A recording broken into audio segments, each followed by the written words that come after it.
Hi guys, welcome to my channel. My name is Ujunwa. If today is your first day of coming across my video, you are welcome. On today's topic, let's listen to what Nigerian government has to say about this xenophobic attack in South Africa. Let's hear what our government wants to say. Don't forget to like, share, and comment, and put on your notification bell so that anytime I'm dropping new episode, you'll be notified. Credits goes to the original creator whose video was used on this episode. And for disclaimer, this video is for educational purposes and creating awareness on social media. Guys, let's hear what government will say.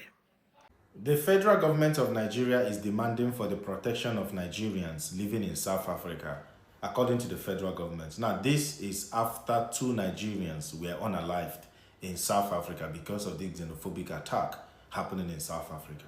According to the Nigerian consulate in Johannesburg, they confirmed that Amaramiro Emmanuel and Ekpenyong Andrew were pied in separate incidents linked to the rising of anti-foreigner tension in South Africa. Now, I appreciate the fact that the Nigerian government is stepping up to speak and demand for the protection of Nigerians living in South Africa. But this should have come a little bit earlier. Who knows, the lives of those 2 innocent Nigerians would have been saved. When we all saw the video of a Ghanaian being harassed in South Africa, immediately the Ghanaian government sent serious warning and serious message to South African government, telling them to protect their citizens. After that, what did they do?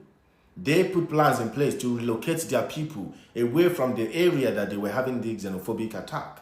What did President Bola Ahmed Tinubu and his clueless regime did? What did this wicked and demonic government of Nigeria did? They kept quiet. This is not the first time xenophobic attack is happening. We all know. Let's not also forget the fact that they tried their best. When it happened the previous year in 2019, we all know what happened. That the Nigerian government used the airline, they used airpeace to repatriate quite a lot of Nigerians. We all know that. But what I'm saying is this. Yes, I appreciate the fact that the federal government is sending a message to South African government. I appreciate that. But this should have come a little bit earlier. Now that these 2 Nigerians have been unalived in South Africa, what is the plan? What is the Nigerian government going to do? Sending that message is something, but it's actually nothing because we've lost 2 lives. How many more is going to be lost? And what are they doing to protect the rest of Nigerians living in South Africa?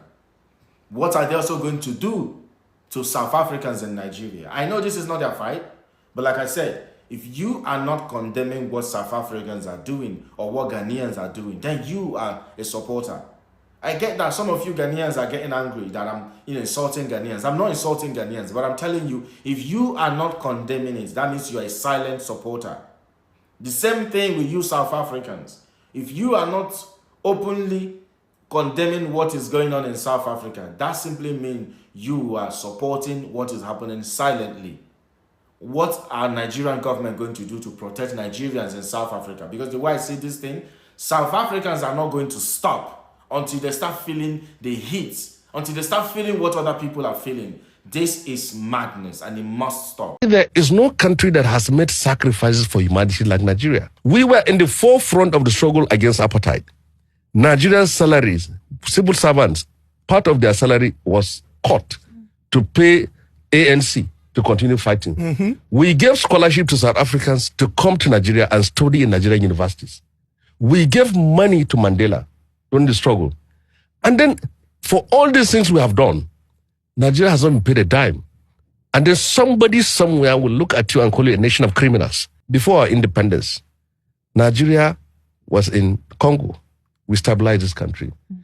After our independence, we were in Tanzania.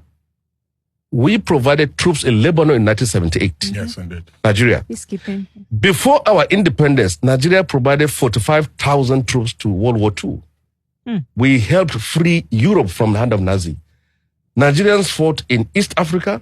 Nigerians fought in Burma. Nigerians fought in China. Nigerians fought in Germany. Lives of Nigerians were wasted. Put that aside. Come forward to 80s. Look at what we did in Liberia. Look at what we did in Sierra Leone. We were there under Colonel Olagunye Onilola. He was the head of UNISOM that brought peace to Somalia. Breaking news. news. The Nigerian government is demanding protection for all Nigerians living in South Africa. This is after two Nigerians were actually killed at the process. You all understand the ongoing xenophobic attack that has been in South Africa, whereby there is part of South Africans who doesn't want illegal immigrants inside the nation. In fact, they're sending back to their nation. They should go back. And this particular whole thing has actually brought a major controversial tension online, starting from Nigerian citizens and even the South African citizens. I think most of you have literally come across this particular video from Nigeria, whereby most of the people are literally telling the Nigerian government to work on the protection of the civilians who are living in Nigeria first, because this particular video we've seen Boko Haram punishing this particular family. They're being beaten up thoroughly. So they're literally sending a strong message to the Nigerian government. Work on the protection of the civilians who are in Nigeria first, then you go beyond Nigeria and start demanding for protection. Stop demanding for protection outside, but you alone can't protect the people who are within your circle. Keep watching, we'll keep you updated and pray for peace across these all nations.